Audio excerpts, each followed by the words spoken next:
Hello, I'm Emma, and this is my twin sister, Maddie. She's a college student at our local community college at LCC. She works full-time at a running store called Playmakers near home, and she is also an assistant cross-country and track and field coach for high school and middle schoolers. So needless to say, she is very tired at the end of the day.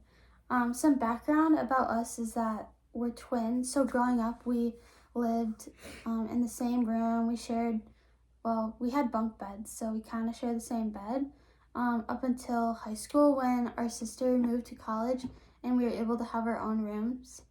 And that was a big change. Also, going to college was a big change because we weren't sleeping under the same roof anymore or next door to each other. And now Maddie's in an apartment with our older sister, so that's a big change for her too in her sleeping schedule, especially because she's been having some water issues in her wall. So she can't sleep well at night, which is perfect for what we're going to talk about. But today we're going to discuss sleep. We're going to go through some tests, her understanding, and then brainstorming ideas on how to have some better sleep hygiene. First, we're going to take the test, Am I Sleep Deprived? And I'll pull it up real quick, but it's basically, I'm going to say some questions, and then she's going to respond true or false, and then we'll evaluate it after. But the first question is, I need an alarm clock in order to wake up at the appropriate time. True. It's a struggle for me to get out of bed in the morning. False. Weekday mornings, I hit the snooze button several times to get more sleep. False. I feel tired, irritable, and stressed out during the week. True. Yeah. I had trouble concentrating and remembering. False. I feel slow with critical thinking, problem solving, and being creative. False. I often fall asleep watching TV. False. I often fall asleep in boring meetings or lectures or in warm rooms. True. I often fall asleep after heavy meals or after a low dose of alcohol. False. Yeah. I often fall asleep while relaxing after dinner. False. I often fall asleep within 5 minutes of getting into bed. False. I often feel drowsy while driving. False. I often sleep extra hours on weekend mornings. True. I often need a nap to get through the day. False. I have dark circles around my eyes. False. Okay, so because she answered true to 3 or more, you're not getting enough sleep. So when your sleep decreases, your sympathetic nervous system and your glucocorticoids decrease. So that basically means that you don't have enough energy to get through the day. But also what we learned is that when you're expecting to not sleep well, you're gonna get poor sleep. So if you're up at night and you're like, I wonder how many hours I'm gonna sleep, or I have to get up so early in the morning, then that also just causes poor sleep habits. The next test is Epworth Sleeping Scale. So here are the directions. It's used to determine your level of daytime sleepiness. Use the following to choose the most appropriate number for each situation. So again, it's just going to be a situation, and she's going to answer it with just the level of sleepiness she experiences. The first situation is sitting and reading. The 3. So yeah, a high chance of dozing or sleeping. Watching TV. Probably 1. So that's a slight chance of dozing or sleeping. Sitting inactive in a public place. 0. So she said she would never doze or sleep in that situation. Being a passenger in a motor vehicle for an hour or more. Probably 3. A high chance of dozing or sleeping. Lying down in the afternoon. Maybe a 1. That's slight chance. Sitting and talking to someone. 0. Sitting quietly after lunch. Probably 1. Stop for a few minutes in traffic while driving. 0. And the total score, we totaled that to a 9, which is just on the brink of having high sleepiness. It's normally 10 or more. But because because she's feeling so sleepy, her stress hormones are increasing, and due to that, her memory is being disrupted. So to evaluate Maddie's understanding of sleep, I had her write down a few questions, and I'm gonna try and answer them to the best I can. Do people working the night shifts get the same amount of sleep value as people working during the day? So the night shift is also known as the swing shift, and people who work night shift tend to go against their natural sleep nature, and so they tend to overactivate their stress response. So I'd say that they aren't getting the same value of sleep as people working in the day. What is the process of waking up? So an hour before waking up, our CRH, our corticotropin hormones, and our ACTH, our activating hormones, and our glucocorticoids, all those hormones rev up and they wake us up for the day. What is the connection between stress and sleep?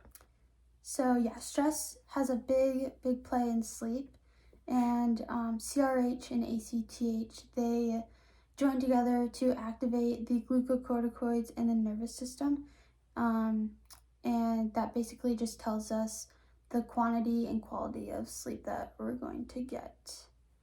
Next, we're going to talk about the stages of sleep. There's stages 1 and 2, 3 and 4, and REM sleep. Stages 1 and 2 are shallow sleeping, so that means you're easily awakened. 3 and 4 is deep, so that means that your nervous system shuts down. And then REM sleep, as you might know, it's rapid eye movement, which means that you're dreaming and your nervous system has more activity. Sleep is critical to healthy life and memory consolidation. When you're in stages 1 and 2, you increase your motor tasks. In stages 3 and 4, you increase your retention. And then in REM sleep, you increase your emotional memories. Next, I want to talk about sleep hygiene. And I wrote down some things from the book that I found very valuable and how to help Maddie maybe sleep a little bit better. The first thing would be transitioning, and this can be as little as 5 minutes prior to going to bed. But just the transition period allows you to quiet your mind, and that would be reading, writing, or just putting your phone away, because as we know, phones have a lot of blue light, and that can affect your sleep. We also don't want anything that's like super exciting that can disrupt sleep. The second thing would be soothing music. This just calms your nervous system and your mind. For me, personally, if I can't sleep, I put on white noise at night, and that really just makes me sleep really well. You can set the mood by lighting a candle or dimming the lights. And when your body is surrounded by the dim lights, it just kind of knows that it's time to wind down and go to bed. And then stretching. In the book, it said to meditate or even do yoga poses in your bed before you go to sleep, and that again just relaxes your body. So I'm going to ask Maddie to write a list of how she can better her sleep hygiene, and then we can talk about it. And she can go off of like what I already said. But okay. The first one that I'm gonna do probably is to try to read before bed. Maybe also dimming the lights would be a good choice. And then maybe stretching for before bed as well. Nice. Yeah, I think those all can just kind of relax your body and get you in a better mood to just go to bed and sleep for a longer period of time if your body's relaxed. And then another question I want to ask her is what moods she feels when she's sleep deprived versus not sleep deprived. Probably don't have as much energy. Mm-hmm. I'm really tired. Mm-hmm. And then sometimes I also get headaches just from the lack of sleep. Yeah, and I think if you practice the sleep hygiene, then all those symptoms can kind of be lessened or even go away. Before moving on, I want to talk about the side effects when we don't get enough sleep, and that can be sickness. When our bodies don't get enough sleep, we just keep going and we can't catch up, like it kind of talked about in the book, is that we come down with the sickness. We also talked today already about hormones, and that can cause mood changes. And then lastly is heart disease is a big thing. But moral of that is that sleep is just very powerful. And then, yeah, do you have any last questions? Is there any way that anxiety is linked to poor sleep?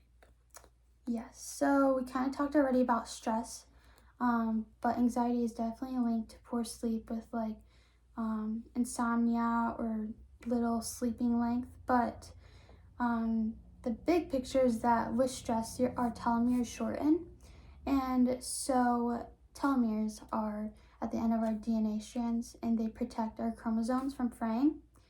But the stress causes our brains to kind of keep running at night, and so we won't get enough sleep. And that kind of plays into anxiety when our brains are just being overactive. That can just keep us wide awake at night. So some techniques to like fix that would be just breathing, and then putting on music like I do with the white noise, and just distracting yourself from those thoughts. But yeah, that's all we have together. Thanks for joining. Hi, I'm back, but this time I'm on my own. I was thinking about doing the exams, the tests on my own, so then through my findings I can see ways that I can improve and then help Maddie improve. So I'm gonna do the Am I Sleep Deprived test.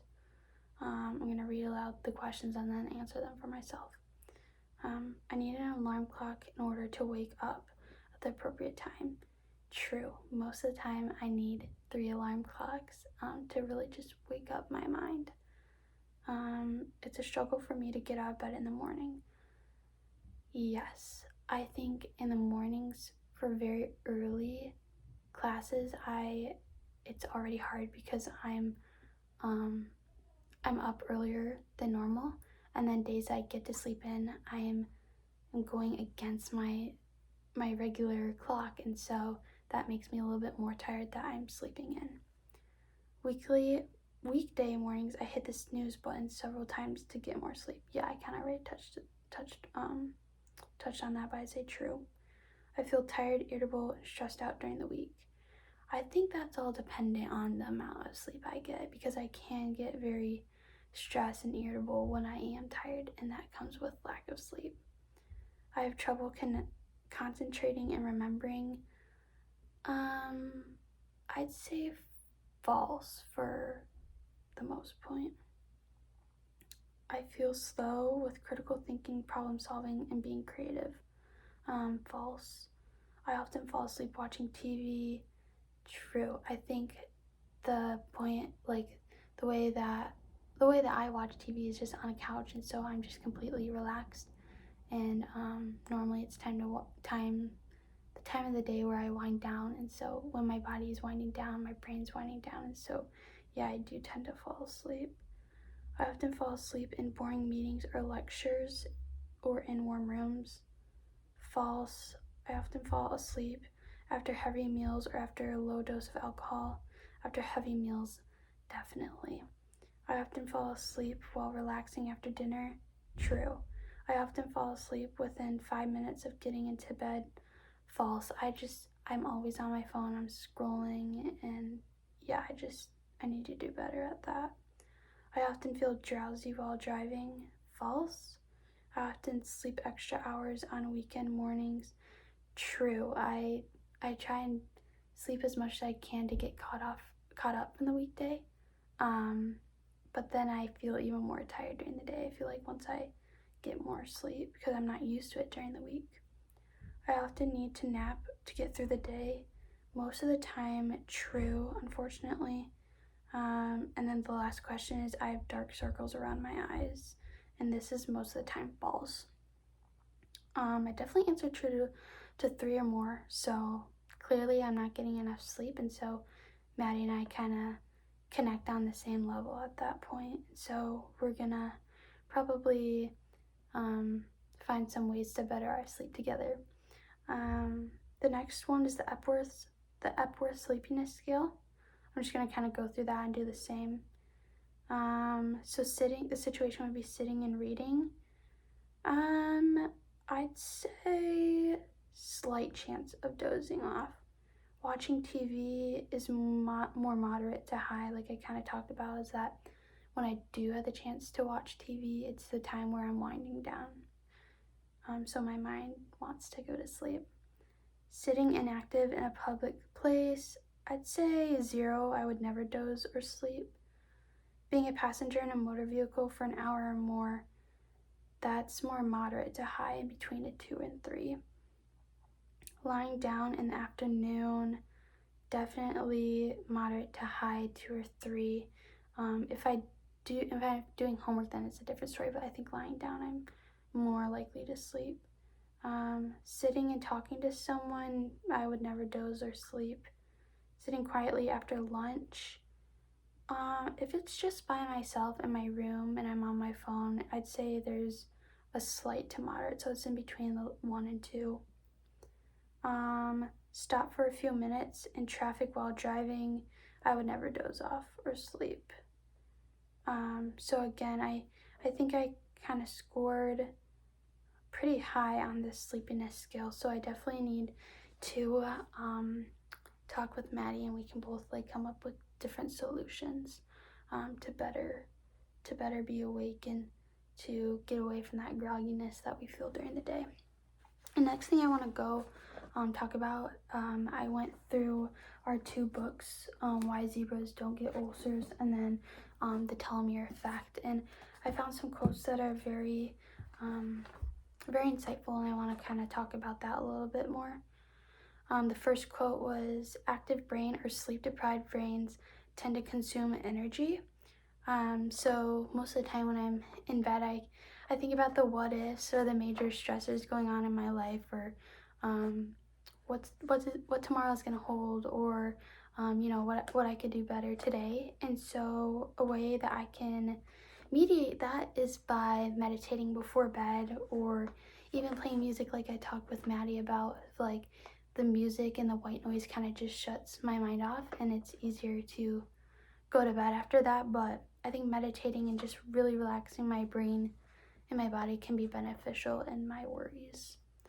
The next quote is, elevated glucocorticoid levels during sleep play a role in breaking down energy in the brain. And I can definitely attest to this with the grogginess and kind of like the sleep test where, I had to take some naps to get through my day, unfortunately. But that comes with putting my phone away at night, because with being on my phone, I'm scrolling and scrolling, and the blue light suppresses the melatonin levels, and so with the suppression of melatonin levels, I'm not getting the sleep that I need, and that makes me more tired during the day.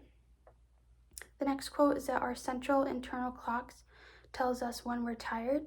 I really tend to push this. Like I said in the previous quote, I scroll and scroll at night, and although this internal clock is very sensitive, I need to work on being very cautious about this, and listening to my body. Like when I feel like I'm getting tired, I'm like, hey, okay, I need to dim the lights. I need to start to get ready for bed, and that could be lighting a candle, like we talked about with the sleep hygiene, or doing my devotional, or reading a book. And I think that this 5-minute transition time can really play a major role in just again, quieting my mind and my body to be able to sleep a little bit better at night.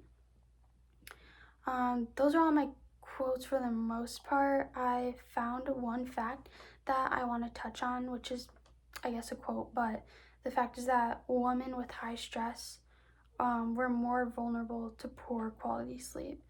And I think this might be because we linger on the stressors a little bit more. I mean, personally, for my case, I really don't let go of my worries until I find a solution. So at nighttime, when I finally get a time to relax, I in a sense don't, because my mind is still running.